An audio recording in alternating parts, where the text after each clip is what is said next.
Okay, today I'm delighted to be joined by Aida Greenbury, a leading expert in sustainable forestry and agriculture. Thanks for joining us, Aida. Thanks for talking to me, Gareth. Aida has almost 30 years' experience in sustainable forestry and agriculture. Most notably, she was managing director of sustainability at Asia Pulp and Paper during the time the company had to respond to an international boycott led by Greenpeace, and she led the development of a no deforestation policy in response. Uh, she currently holds a huge number of advisory roles, really almost too many to count for looking at your LinkedIn profile, Ada. We'll dig into all that in a minute, but when did you first get involved in forestry and sustainable forestry in particular?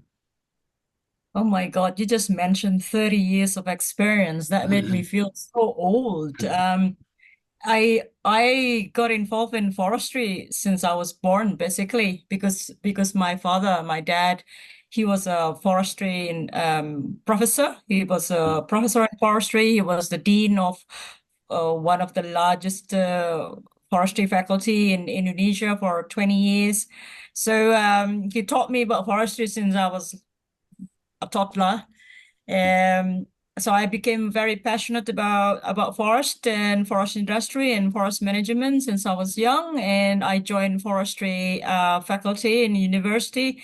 Had my dad to continue teaching me in university life, and joined forestry company when I graduated. So forest and sustainability has been, has been truly DNA. Definitely, definitely. And how did your career progress then from university? You said Um, a forestry group. yeah, yeah. So my first the company that I joined is called Barito Pacific Timber. Mm. Back then in the late 80s, early 90s, Barito Pacific Timber was the largest plywood and timber company in Indonesia. So I joined them for not too long, I guess for a couple of years, 5 years or so, in corporate finance, believe it or not, because at that time, in the early 90s, sustainability was unheard of. And I was proud that I was probably the only one introducing the concept of sustainability to the company before I resigned because my daughter was born. Right. Okay. And then you moved on to Asia Pulp and Paper. Yep. Yep. Couple of years after, I moved to Asia Pulp and Paper. Oh, in 2004, I joined the company, starting as a general manager, and then was promoted every 2 years or so to become director and managing director of sustainability and stakeholder engagement until I resigned in 2017, continuing to be an advisor to the shareholders until 2019. Yes. And the Greenpeace boycott in 2012 happened in 2012. So you were there for quite a while before that happened. What were the sustainability priorities in the company before that happened? When I first joined the company, the sustainability, as many other companies in Indonesia, was pretty basic. So, as any sustainability expert would do, the very first thing before you address all part of sustainability, because sustainability is very big, before you address any part of sustainability, you have a look at the raw material first. So the very first thing that I tackled in 2004 was the traceability of the raw material, Mm. including legality of the raw material. After the legality, then I look at the sustainability parts of the raw material itself. So that was the first thing that I tackled, as any sustainability experts would do. Right. And then when were you first aware that Greenpeace was targeting the company? What was the very Oh, first inkling of Greenpeace, that? Greenpeace was not the only one. Back then, there were WWF was very active. Also, Eyes on the Forest. Yeah, so WWF Eyes on the Forest. Sorry, not Eyes on the Forest. What's the other one called? I can't remember.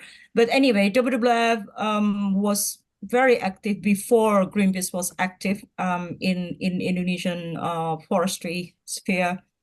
But I guess the Greenpeace was the campaign was by Greenpeace was very enormous. It was a global campaign, and you can read in many other publication that it really hurt the company.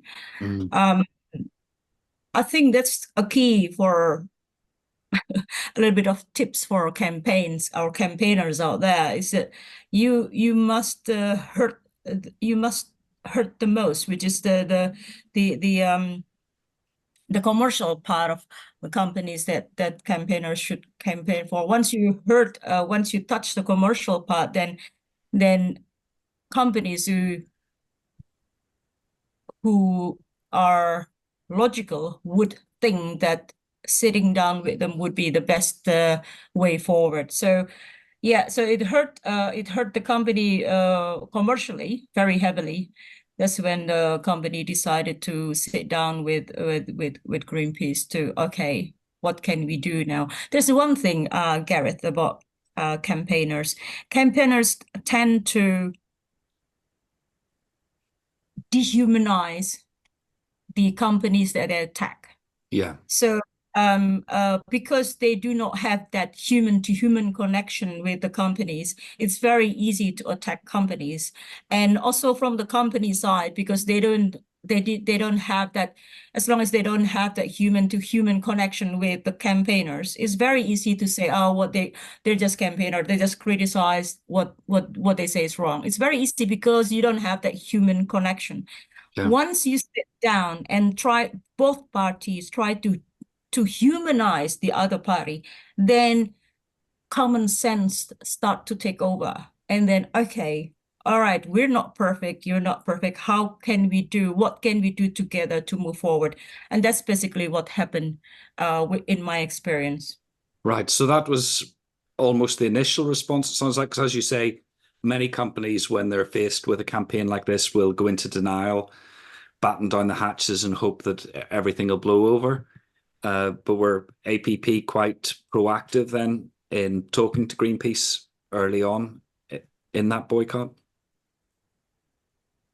During my career life, I had my share of attacking Greenpeace. Because Greenpeace is not is back then was not perfect either. A lot of their reports has a lot of flaws. And one thing that you should know about me, because a lot of sustainability people have non-technical background.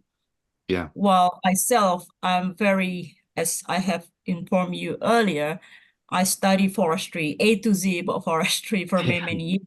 So I'm very, very technically savvy when it's about forestry industry. Yeah. So it was very easy for me to review Greenpeace reports or campaigns or attacks against the company I work for, and then dissect it, and I saw a lot of flaws. So I had my share of attacking them, or any other parties who attack the company say, hold on a second, your report doesn't make sense because this is flawed, this is flawed, this is flawed.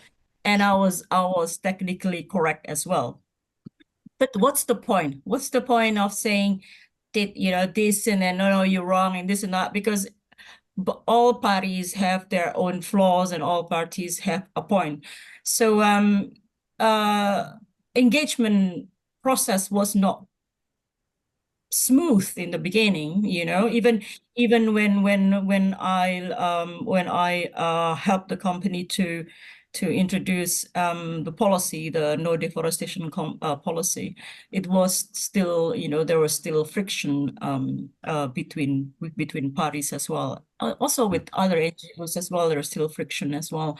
So it's not smooth. It wasn't smooth sailing at all, especially it was in 2013 when when Greenpeace and I sit down and come up with an agreement. And back then, the roadmap of how deforestation-free movement should look is not as clear as now. Now there's so many, thankfully for different companies who adopted deforestation-free policies in the past. Now we have a lot clearer picture. We have the standards and methodology and everything else to implement deforestation-free policy. But 10 years ago, there's none. So there's a lot of it wasn't black and white at all. There's a lot of gray area that, and I myself didn't know how to move forward, like how to deal with this issue, how to deal with that issue, what happened if that issue came up. So it wasn't easy. So it wasn't a smooth sailing even after we smoked the peace pipe together. Yes. Were there many other companies? Had anybody else had a no deforestation policy, or was this one of the first? The first company, if I recall, that adopted deforestation-free policy was Nestle back then, and then it's basically adopted by other companies, some palm oil companies, some pulp and paper. But then after 2014, then there are so many companies. If I'm not mistaken, according to latest report, there's more than 500 companies globally right now actually adopted the deforestation policy, which is really great, really great. I'm happy that I was part of the initial adopter to promote this policy. Right. And what does, I'm no expert in forestry or sustainable forestry, but what does the policy look like in practice? What does it mean? Like I said, back then, 10 years ago, and now there are two different things.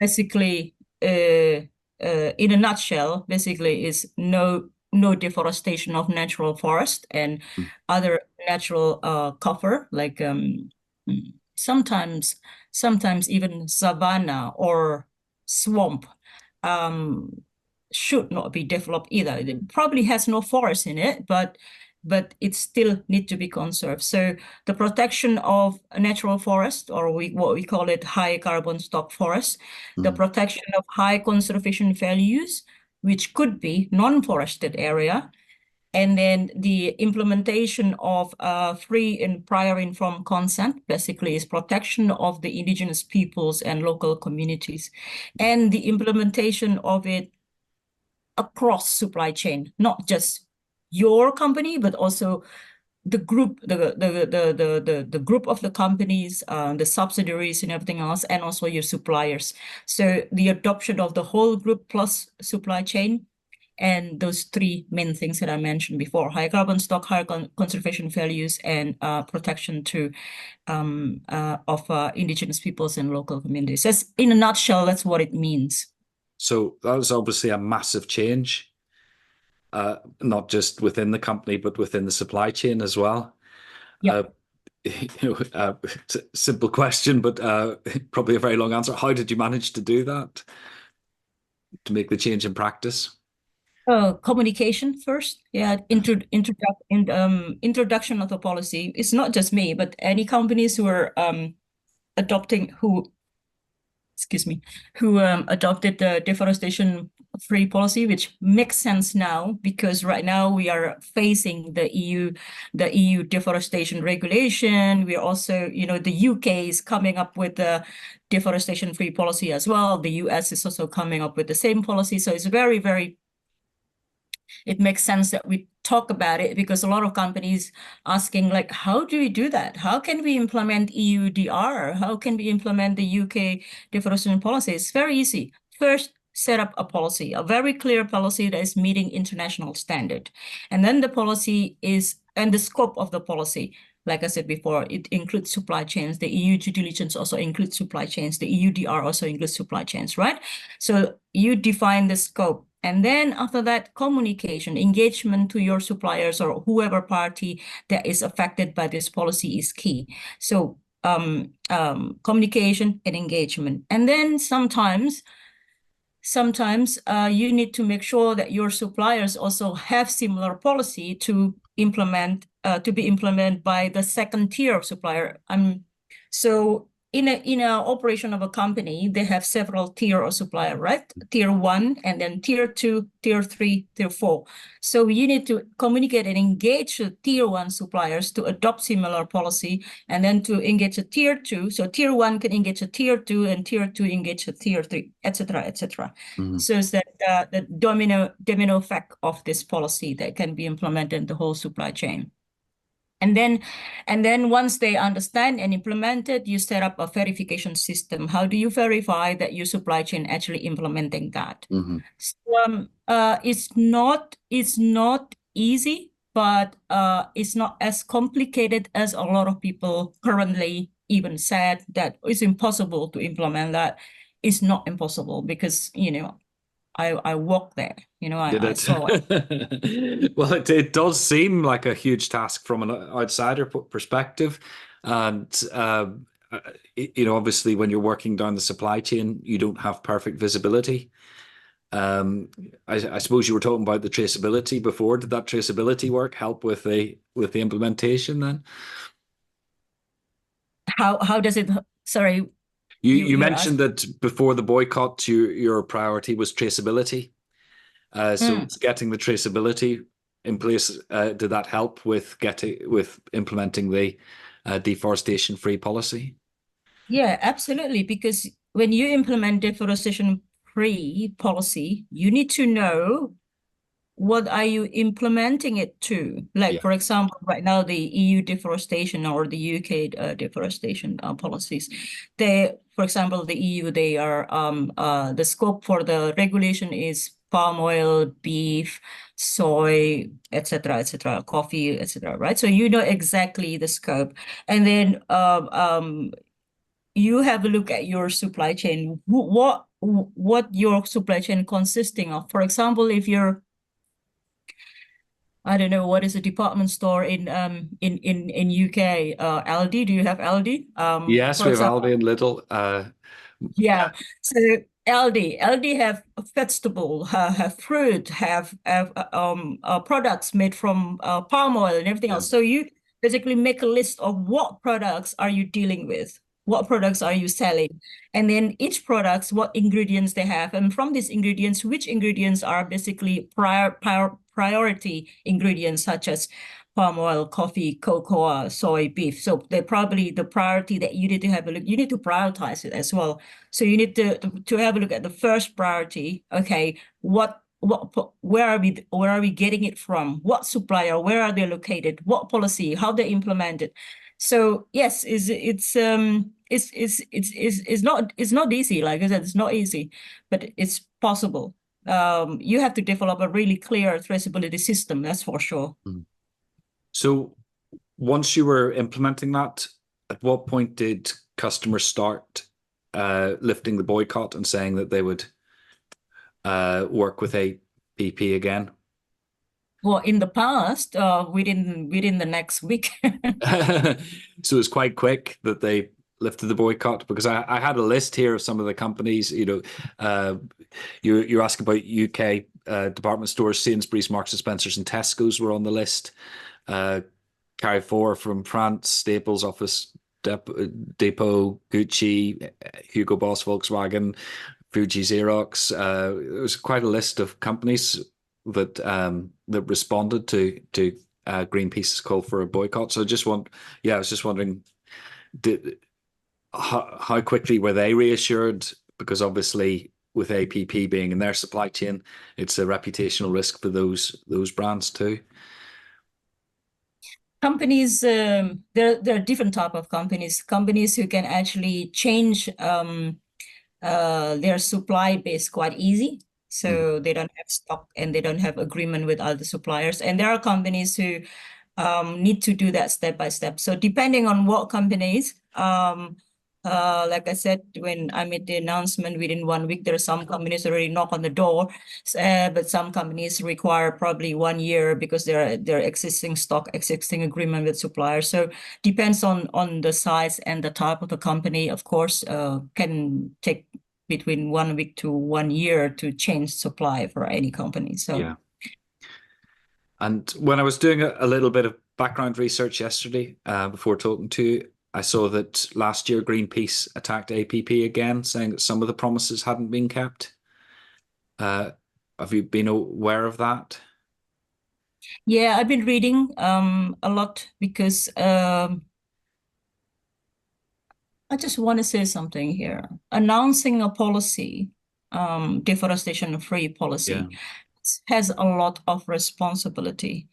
And in terms of transparency and make sure, transparency and make sure that the public is aware that what you promise is being delivered. And the second thing that is very, very important, and anyone who is an expert in sustainability would know that sustainability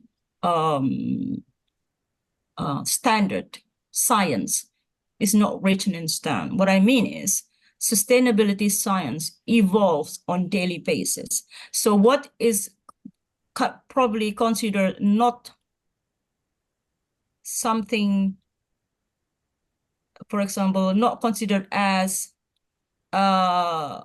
forest to be protected today might change next year because the science itself evolve. Like they evolve literally on daily basis. I mean, every day I'm a compulsory reader. Every day I learn something new about sustainability.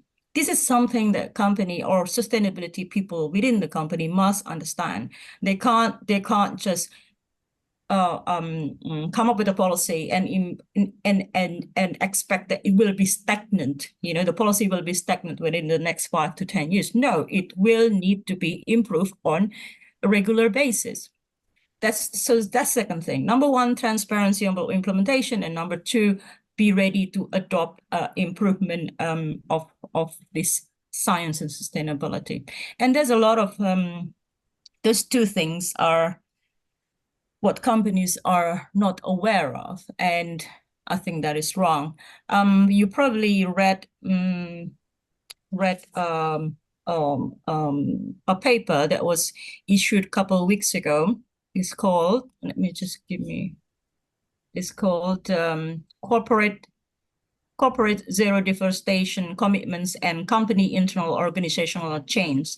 It was written by Matthias Kram, and I am one of the co-author. Matthias Kram from European Forestry Institute. And over there, after more than a year of research, it was basically concluded. I'll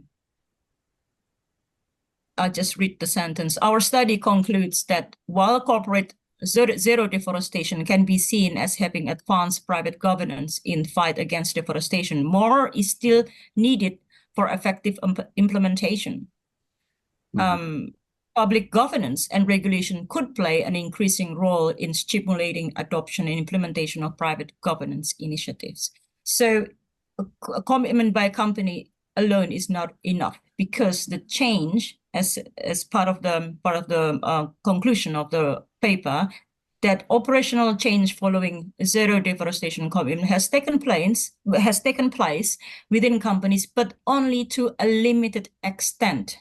So those are the key words, a limited extent, because you can't really limit that. As I said before, you have to continuously committed to transparency, continuously implementing transparency on everything that you promise to do, and secondly, continue evolve to adopt the most current best practice in sustainability science. So that a lot of companies, I'm not going to mention a particular company, whether it's APP or others, but a lot of companies are not doing this too. That's why campaigners such as Greenpeace and others would continuously question them. Yeah. Thanks. So now you hold advisory roles across a very wide range of bodies, as I said. What are the hot topics? What's most in demand at the minute? on your time? Oh, deforestation, like I've been dealing with deforestation all my career, but until now, deforestation is still probably one of the hottest topic in sustainability. As I was saying, the EU deforestation regulation will be enforced by the end of this year.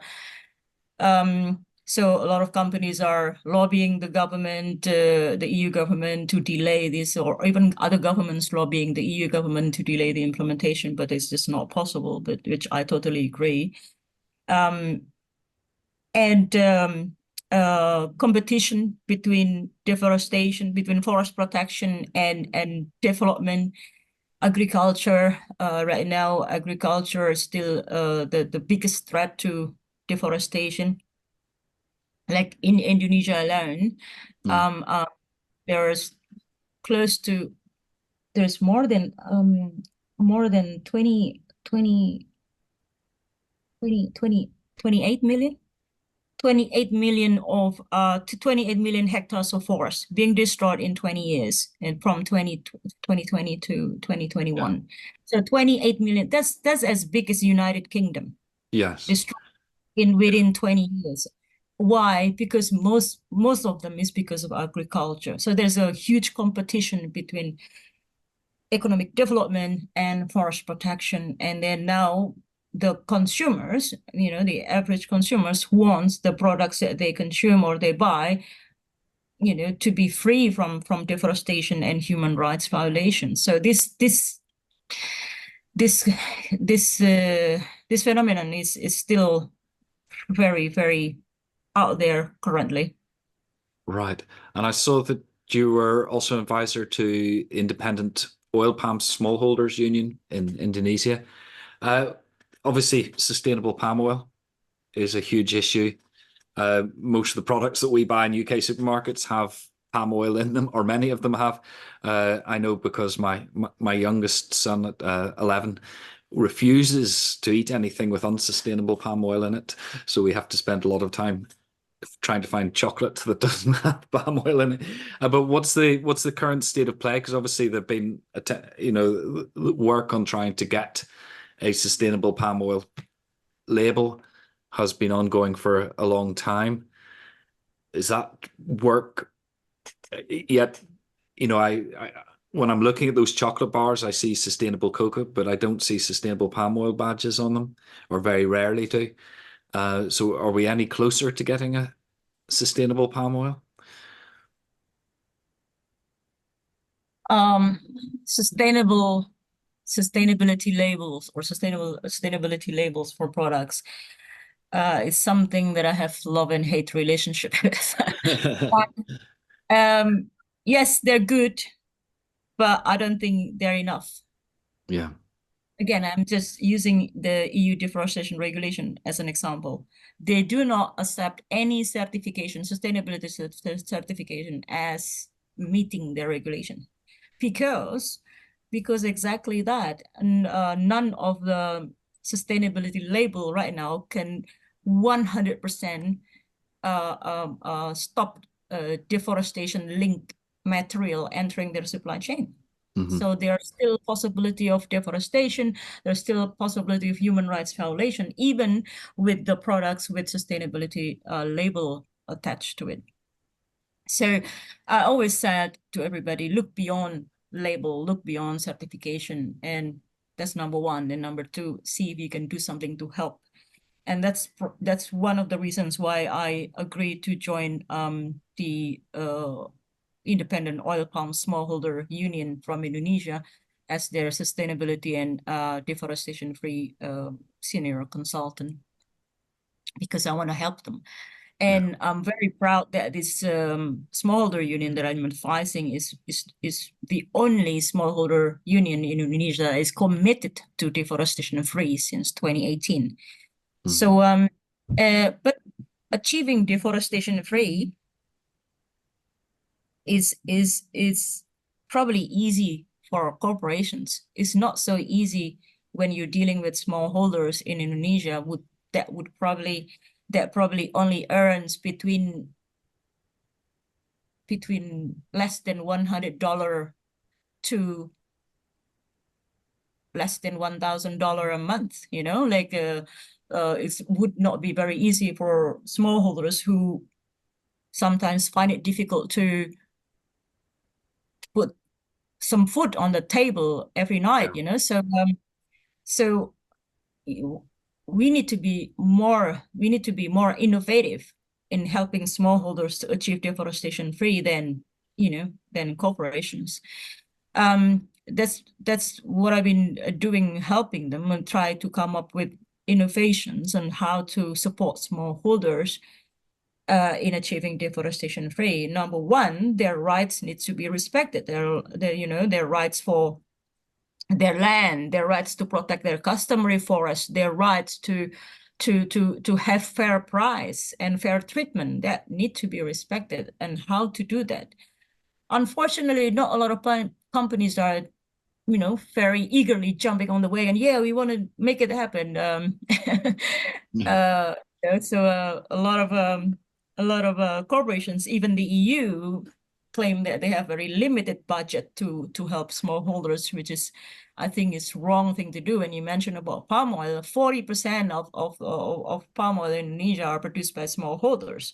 So if you want sustainable palm oil, then we need to help smallholders as well, not just promoting some palm oil companies in WEF in Davos or UNFCCC. This is not enough. We need to go beyond that and helping the small players as well.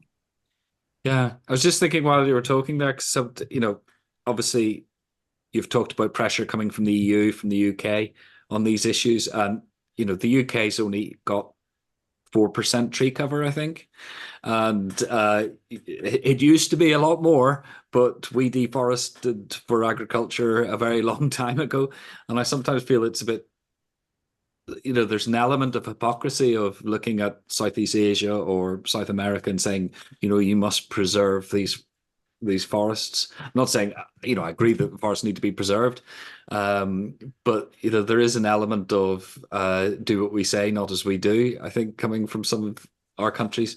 And was it at the original Earth Summit that one Southeast Asian country, I think it might have been Malaysia, if I remember right, suggested that every country in the world sign up to 20%, keeping 20% of their land covered in trees, and that I think that quieted down a lot of the Western countries because they would have to plant a huge number of trees because the days of 20% are long, long gone.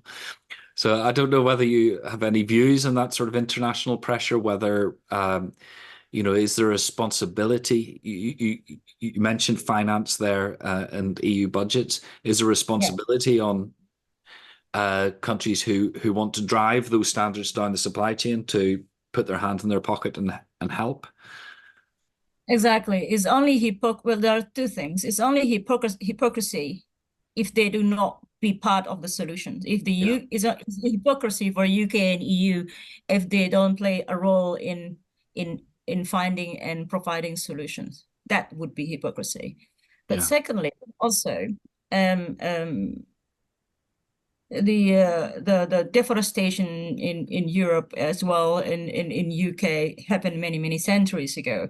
Back then, many centuries ago, people didn't know any better.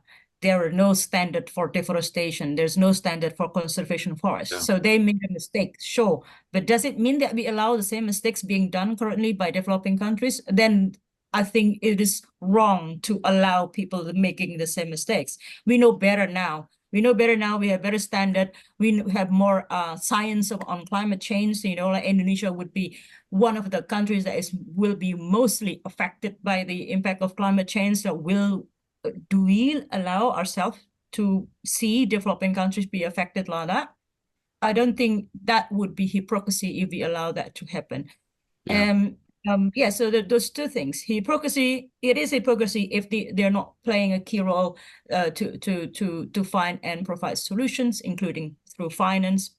And secondly, we have better knowledge and better science on climate change and forest protection right now. So we all together need to work together to achieve that.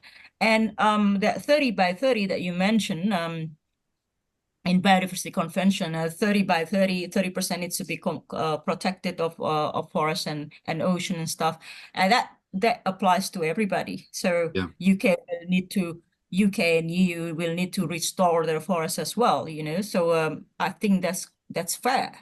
Yeah. It would be not fair if only developing countries need to conserve their 30% of their forest minimum and the Western do not do that. So that would be unfair. But if it's 30-30 apply for everybody, then yeah, sure, it would be fair, and also it would not be a hypocrisy if the West also become part of the solutions Yeah. in ending deforestation.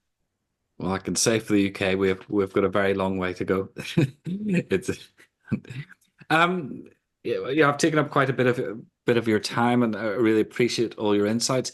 The final question is, if you were looking back, so if you met somebody sort of leaving university as you were at the start of your career, what would your advice to them be if they were going to follow into a sort of deforestation or free career? Sorry, I didn't, I didn't express that terribly well. If somebody was starting your career today, what would your advice to them be? That'd be a better way of putting it. Be curious, and do not be afraid to stand on your legs and say what you think. You know, if you think you see something wrong, then say it. Don't let yourself be silenced by anyone. That's probably my advice to the young generation. And there are three things that need to be done if we want to conserve forests, if we want to truly implement sustainability, if we want to achieve Paris Agreement target and stuff like that. Number one, I think we have so many good standards out there. There are so many best practice in forest management, in carbon emission reduction. There's so many in human rights protections. There are so many top-notch, globally acknowledged standards out there. I think we need to work together to start not just codifying all these best practice standards, but also make sure that they are part of public policy and enforced as a mandatory regulation. Everybody needs to do that. That's why I commend the EU to start doing that with their EU deforestation regulation. And increase transparency in the implementation of sustainability, because sustainability policy means nothing if you do not provide transparency. Increase public scrutiny. So for all young sustainability expert wannabes out there, you know, like, you know, start your campaigns, start to be curious, you know, start to increase and promote public scrutiny as well, because you need to truly understand that without the balance, without sustainability, anything will cease to exist. Not just corporations, not just companies. Corporations that rely on natural resources, if they do not implement sustainability in across their operation and their supply chain, they will cease to exist. You just watch. If company that rely on plantation or palm oil, whatever, you know, if they do not implement sustainability, disease will come. You know, pest and disease attack their plantation, flood, high temperature. It will cease, you know, like the operation will cease. So sustainability needs to be truly implemented by all.